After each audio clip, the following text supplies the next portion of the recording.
21岁日本女留学生在法国学校寝室内离奇消失，来自智利的前男友有很大的作案嫌疑。案件牵扯法国、日本、智利3国警方，无尸命案、跨海犯罪。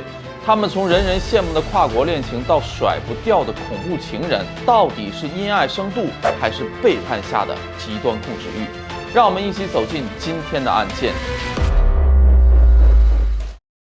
莫看见面平如镜，妙案水滴万丈深。欢迎来到解密日记，我是超人。今天给大家带来的案件发生在法国南部城市贝桑松，这里是法国森林覆盖率最高的地方，也是大文豪雨果的故乡。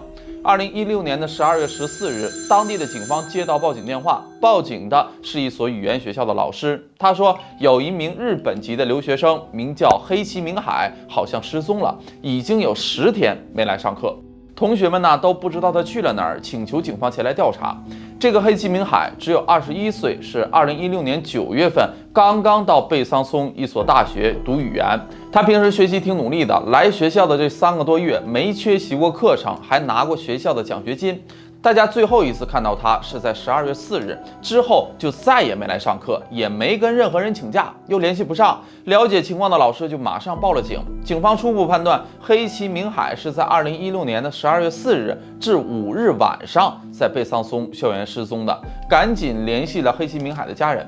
明海的父母说，12月6日那一天，明海曾给家里发过一条信息，说他到了新学校交了男朋友，是一名亚裔的法国人，名叫亚瑟，而且近期护照出了点问题，要去一趟里昂，期间可能会无法上网，不能跟家里人联系。警方调查得知，他的银行卡在12月6日确实购买过一张前往里昂的单程火车票。可通过调查座位，附近的乘客都声称没有见过像明海一样的亚裔年轻女孩。警方有了很多的疑惑。里昂是仅次于巴黎的法国第2大都市区，就算是去里昂，也不至于这么多天手机没有信号，不与家人朋友联系啊。况且里昂的领事馆也不受理他的签证问题，怎么人就突然消失了？警方一时也没有头绪，同学们开始制作黑崎明海的失踪海报，大家纷纷转发，希望尽快找到他。有些同学认为黑崎明海很可能被绑架了。时间来到了12月15日，警方进入了明海的房间，房间里干净整洁，钱包跟贵重物品都在，但在清点物品时，奇怪地发现少了一些东西。屋子里的一条毛毯、手提箱还有护照跟手机不见了，而这些东西的缺失让警方有了一些不好的预感，赶紧进行更加细致的检查。果真在一个咖啡杯上发现了一个陌生的指纹，房间的很多物品、水槽和浴室的地板上发现了一个陌生男子的 DNA。黑崎明海隔壁寝室的同学跟警方反映，在12月5日的凌晨3点20分左右，曾听到走廊里传出了一声巨响，随后出现了尖叫声和哭声，但同学们不知道这个声音来自哪个房间，也没人敢出去查看。警方统计，当晚有15名同学都听到了。那这个声音会是从黑崎明海的寝室里传出来的吗？警方调取了寝室走廊的监控，发现在12月4日的晚上，黑崎明海与一名男子一同进入了寝室，之后就再也没有出来。警方怀疑这个男子有很大的作案嫌疑，也猜测会不会是父母口中说的新男朋友。很快就找到了这个男生，同校的学生亚瑟。亚瑟对警方说，已经很多天联系不上女朋友了。他是在12月6日那天收到了女朋友一条莫名其妙的短信。明海在短信上说，接下来的10天都不想见你。亚瑟觉得很奇怪啊，两人刚刚在一起不久，正处在热恋之中，也没有吵架，明海为什么要说这样的话？莫名其妙的亚瑟还去教室找明海，可明海并没来上课，去寝室找也没人开门。警方调出了当晚与黑崎明海一同进入寝室的男子画面，亚瑟并不清楚这个男子是谁，但随后向警方提供了一个十分重要的线索。女朋友最近经常受到前男友的威胁跟骚扰，前男友叫尼古拉斯，是智利人，最近一直在纠缠明海，希望与他复合。警方随即把调查方向转向了尼古拉斯，发现这个尼古拉斯果然有着很大的嫌疑。尼古拉斯1990年12月11日出生于智利的圣地亚哥，比黑崎明海大5岁。父亲是一家汽车公司的高管，母亲是一位智利有权势官员的秘书。家庭条件十分的富裕，高中毕业后就读于圣地亚哥大学，之后来到日本的筑波大学读研，同时担任助教。2014年10月，19岁的黑崎明海是筑波大学的大一新生。当时学校组织了一场校内的学生联谊，二人在活动上有过一面之缘。之后，尼古拉斯在万圣节派对上担任 DJ， 两人交换了联系方式。对文化、生活跟异国情调感兴趣的黑崎明海很快就对尼古拉斯产生了好感，两人从朋友迅速升温，成为了恋人。2015年的2月，二人确立了恋爱关系，开始了热恋，发展的非常迅速。就在3个月后的2015年的5月，尼古拉斯将黑崎明海带到了智利，见了家长。父母对儿子的女朋友十分的满意，甚至一度到了谈婚论嫁的地步。两人的恋情也成为了同学眼中羡慕的跨国情缘。但仅仅半年后，属于二人的所有美好就戛然而止了。2015年的年底，尼古拉斯结束了筑波大学的学业，独自回到了智利，与黑崎明海开始了异地恋。由于距离、时差跟生活方式的不同，二人开始频繁的出现矛盾。尼古拉斯经常情绪不稳定，展现出极强的控制欲。2016年的4月，尼古拉斯再次回到日本，并向黑崎明海的家人提出想要结婚，但女儿还没有完成学业，年龄也比较小。智利离日本实在是太远了。之前孩子还经常跟母亲抱怨尼古拉斯情绪不稳定。黑崎明海的父母不同意两个人结婚，反对的非常激烈，甚至要求二人立刻分手。明海呢也比较认同父母的看法，婚肯定是结不成了。不过这次插曲也没把两个人分开，恋情就这么不咸不淡的继续着。此时，黑崎明海已经有了出国的打算，拿到了法国一所学校的入学奖学金，要先从语言学校开始学起，之后会到经济学院就读。父母呢十分的支持，希望女儿到一个新的环境有一个新的开始。尼古拉斯作为男朋友并不高兴，但也没能阻止。就这样，2016年的8月26日，黑崎明海前往了法国，开启了一段全新的留学生活。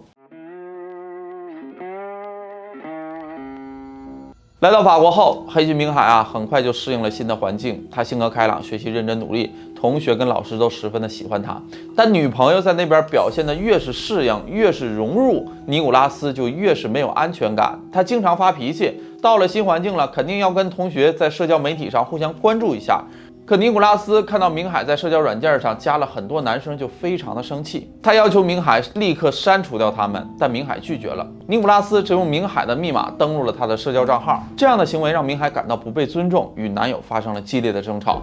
尼古拉斯认为自己受到了背叛，明海毁掉了两人之间的信任，给异地的女友提了很多不合理的要求，让明海不能与异性接触，每天定时与自己联系，不能参加有异性的社交聚会。明海觉得男友非常的不可理喻，他想要彻底摆脱男友的控制，决心结束这段感情。但尼古拉斯又怎么会轻易放手呢？他不仅不同意，甚至威胁说，如果分手就要明海付出代价，要收回自己送给明海的所有礼物。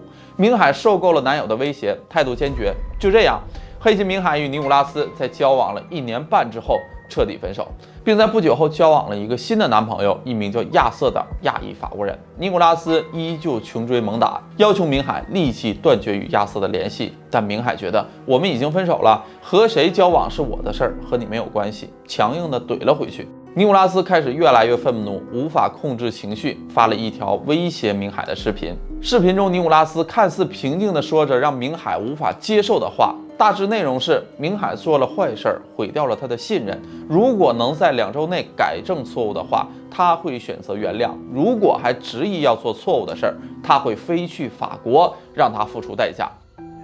Did some bad things. If Nadine can follow those conditions for 2 weeks, 2 weeks from now, pay a little cost of what she did, and assume that she cannot go around making those kind of mistakes with a person who. 明海只觉得尼古拉斯不可理喻，继续跟亚瑟交往，但内心也经常感到不安。曾经向日本的同学抱怨前男友的控制欲和穷追猛打。就在这段视频发出的不久后，黑崎明海就失踪了。他的失踪会与尼古拉斯有关吗？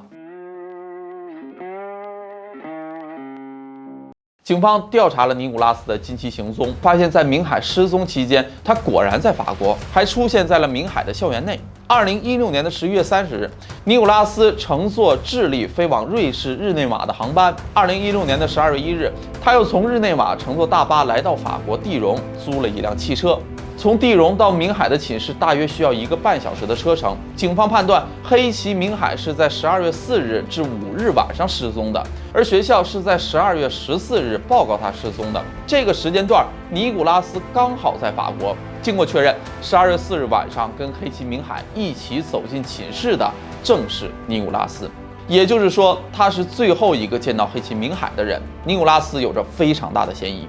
警方对他展开了全面的调查，发现他在离开蒂荣之前，信用卡记录下他去当地超市买了一罐燃料、火柴、垃圾袋跟清洁剂。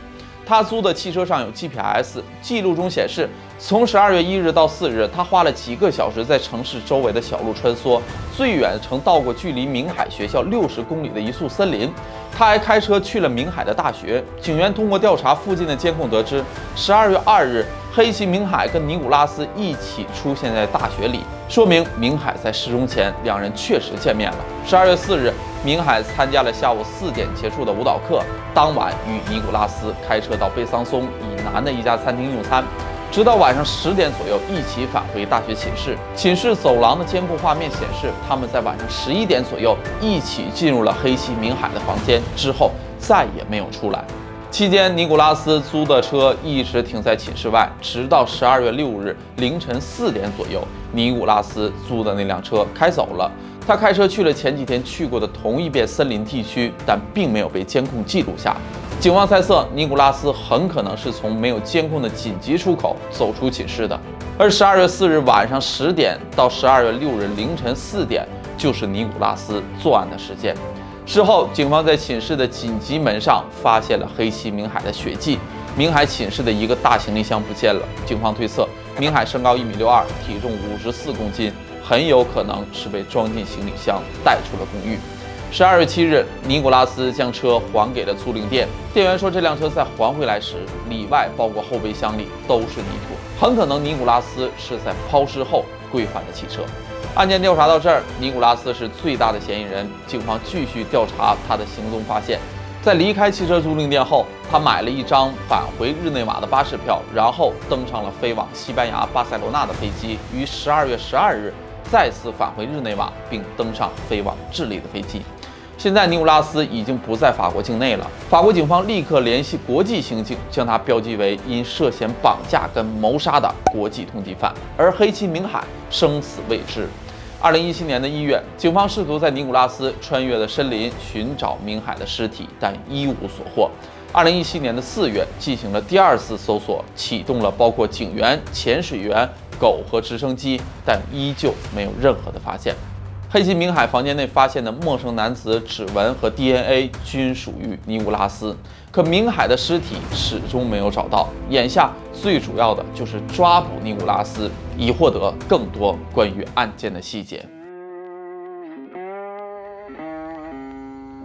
因为尼古拉斯已经被列为国际通缉犯，他在智利前往当地警局说明情况，但并未被拘留。尼古拉斯否认自己伤害了明海，他声称在12月4日之后再也没有和他说过话，因为他们分手了。之后他就回了家。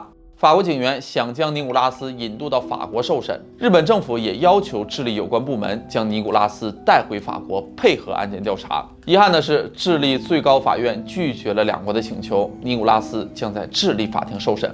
面对绑架跟谋杀的指控，尼古拉斯在法庭上说，他确实去找了明海，但两人并没有什么不愉快。12月4日那晚，和明海共进晚餐后，他们回到明海的房间，共度了30个小时。期间一起看了电影，还发生了关系。明海告诉尼古拉斯，他对自己找到新男友而感到愧疚跟不安。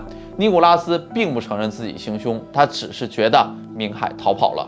他可能躲在某个地方，并没有死。但随后警方就提供了证据，自从明海失踪后，警方没有发现他的银行卡有任何的消费，这让警方觉得黑崎明海活着的希望很小。最终，在2018年5月，智利最高法院认定有足够的证据对尼古拉斯进行审判。2020年7月，尼古拉斯被引渡到法国，随后被法国检方指控1级谋杀。如果罪名成立，他将面临终身监禁。尽管尼古拉斯坚决不认罪，警方也没能找到明海的尸体，但法国检察官认为他们有足够的证据将他定罪，包括电话记录、指纹和 DNA， 嫌疑人租车去的地方和信用卡消费记录，以及大量的证据与尼古拉斯的说法相矛盾。2022年3月29日，法国贝桑松法庭对尼古拉斯进行了审判，案件涉及法国、日本、智利3个国家。审判所有的交流都由6名口译员同声传译，其中3名是日语，3名是西班牙语。考虑到时差，3个时钟标记了法国、日本跟智利的时间。通过视频会议的方式，听取了许多来自国外的证人。其中一位日本证人说，在明海失踪后的几天，他的手机一直向朋友和家人发送日文的短信。而这位日本证人告诉警方，尼古拉斯曾经要求自己把一些西班牙语句子翻译成日语，这些句子后来都出现在了明海发给家人的短信中。种种迹象都表明，这是一个有计划的犯罪，是尼古拉斯在伤害明海后故意营造明海还活着的假象。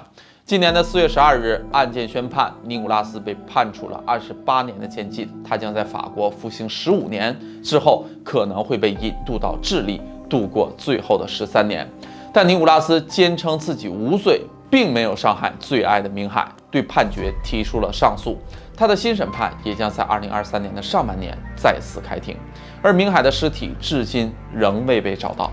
尼古拉斯一边对爱人充满爱意，一边却用自己的想法禁锢折磨对方，用爱的名义约束住对方。这种不恰当的爱时常带着毁灭倾向，轻则冷面相对，重则拳脚相向，极端的就像尼古拉斯般毁灭对方。其实尼古拉斯颜值不错，学历不错，家境也不错，但他并不明白，所谓的亲密不是非得绑在一起，而是要相信自己，相信对方，相信2个人之间的爱情。